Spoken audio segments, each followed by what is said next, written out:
9 bit.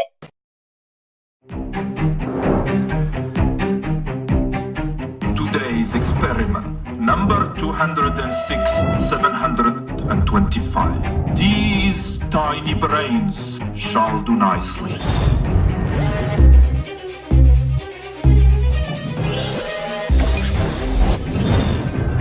I wonder if they will find out how to open the cage's door.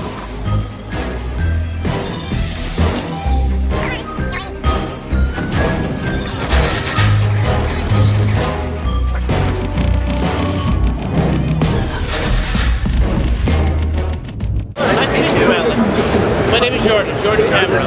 Yes. So your game Tiny Brain. So what is it about?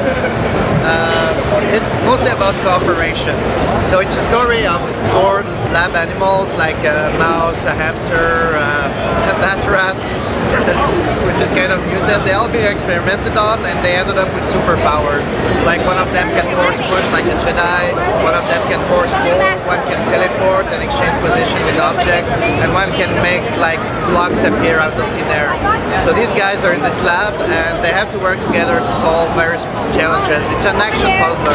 There's puzzle element and action, and these powers are like the way I explain it to them. And the way I explain them, yeah, it sounds very simple, but the thing is that they all talk to each other. There's always a way to combine them to do something. So the players have to work together to solve the puzzles using these abilities, and it kind of makes them talk together. It's like a real teamwork experience, but not in a complex way because the powers are super intuitive to use. So you just have fun with your friends and figure out the best solution. So the puzzles are challenging, but not to the point of ridiculous. No, like dying is not even a big problem in this game. And also the puzzles have multiple solutions. Very good. So you're never actually stuck, even like if you're 4 players and one of you is more beginner into gaming and doesn't know how to play much games, you'll just figure out some way else to like solve the puzzle. That's something really cool about it. It's very creative, very emergent because the powers are physics driven. So you just figure out a way to combine them. So there's always a solution. In fact, there's always more than 5. So it's very fun to discover and explore the game that way. Now, what platforms is it coming out for? Currently it's on PC and we hope to bring it on consoles, XBLA and PSN. We're in discussions with publishers for that because it's a great couch co-op experience. It's where it's at its best. So we really want to bring that experience to gamers. Excellent. I'm going to have to get my hands on this one. This looks fun. Yeah, do you want to try it? Oh, absolutely, yeah. I'll just get mine here. Yeah, there's these kids who want to play it. Looking forward to seeing them play. It's a pleasure meeting you. Good Yeah, yep.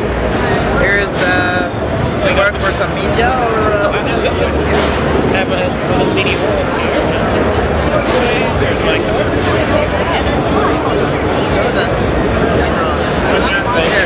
In this card you will find cool things like our trailer, screenshots. Okay, that is the most brilliant marketing I've ever seen. That is genius. Thank you. Absolutely genius. You guys on a green light or? Not yet, but we will eventually. We're basically just 4 months into production development. This is like our first demo, like to demonstrate, okay, we got our game, this is fun. Now we're building the rest of the game. So we still have a bit of time ahead of us to go on greenlight. We're a very small team basically, but we work very fast because like we don't stop ourselves with like writing design documents and things like that. You just work as you go along. Yeah, we prototype. When we have an idea, like we know we want to do co-op and we have an idea where to get there, so we build a quick prototype, we play test it, and see from there what's actually fun, what's not, and keep building from there. And everyone on the team is involved. We like sit in circles, so whenever there's something or an idea, we just turn around, hey, I got this idea to improve that aspect.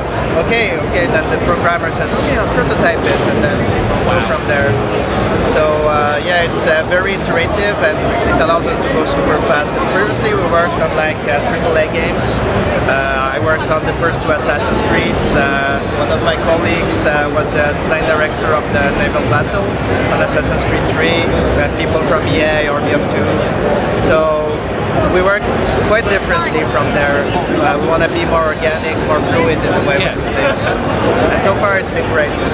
How would you say that, do you think that indies are really shaking up the AAA industry?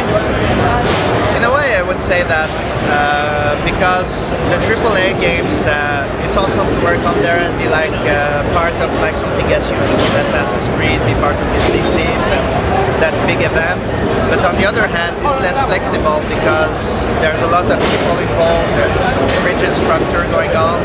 So it's less likely that they will take risks or deviate from a way of doing things. So in that sense, like indies have the flexibility to explore, try new things, even try new ways of making games, which is actually what we're attempting to do with this game. It's not just about building games, it's figuring out how to build games, make the most fun, create, be effective at creating a unique experience. So how would you say that being indie pretty much allows you to have more freedom? How are you able to take these risks that the big publishers can't? Well, first of all, we have almost no management and everyone on the team is almost at the same level. Like we have designers, but everyone can bring ideas, so we're capable of doing 180 turns instantly. Something like that is impossible in AAAs because then you have to go through the hierarchy and there's a plan, there's a structure. So moving around is very difficult. On our side, like whenever we have an idea, it can be there the same day because everyone knows about it. Like there's no 400 people in multiple continents that need to be coordinated. Very interesting. So information flows very quickly then. Exactly, it's instant. So that's what allows us to be so agile, basically. Very nice. Yeah, we also do a lot of playtesting of our game, like almost weekly. So make sure it can be solved. Yes, and the controls are fun, everything. Basically, we gather every feedback we can and we build on it. So it's not just us in our corner. Like players are almost designers like us, basically, because we hear what we said.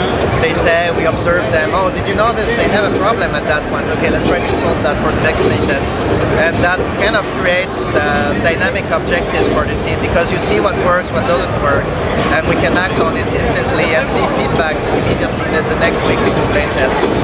So that's what allowed us to be like here under such a short notice, basically. I see. So wait, how short was your notice to get over to PAX? Sorry? No, how short notice did you get to PAX? How short was your notice to PAX? Like, when did you realize you were heading to PAX? 2 weeks. 2 weeks? Yeah. Wow. So you got that build ready just in time? Yeah, that's another example of how we roll with that flexibility. Because, I mean, let's take a look at that. That looks like a really, really good outfit. I mean, that's extremely polished. Thanks. Well, that's exactly like we do the game. We try to be smart in our decisions and iterate. So definitely that's an example of how like we can turn on spot and decide things very fast. And we have like a talented team of people who have experience, and whenever we don't have that experience, we get people to help us. For example, I have a friend who's an event designer and we got her involved in building this, so like we had feedback from someone with experience. Like artists from the team did the X-ray things, we had the poster, so yeah, that's a good example of the agility, but we built it ourselves. It's basically 2x4s and it's good. We had to carry it here. It looks very good. Thanks. Excellent. Well, I'm really looking forward to playing this, and thank you very much for your insights on the industry. Yeah, thank you. You should be like unique and building my watching the game. Yep, that's cool. So the blue guy can create walls. That's the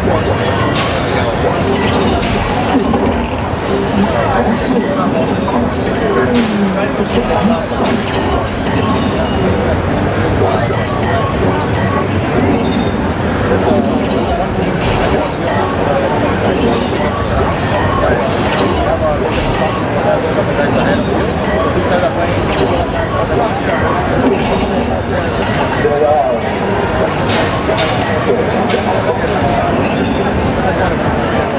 way to break the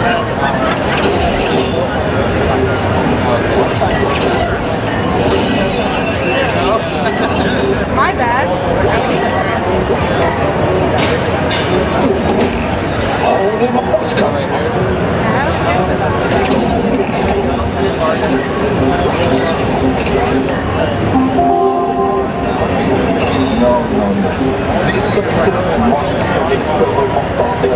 Alright, we'll have to work together on this one. Very quickly. I need to go to the bathroom.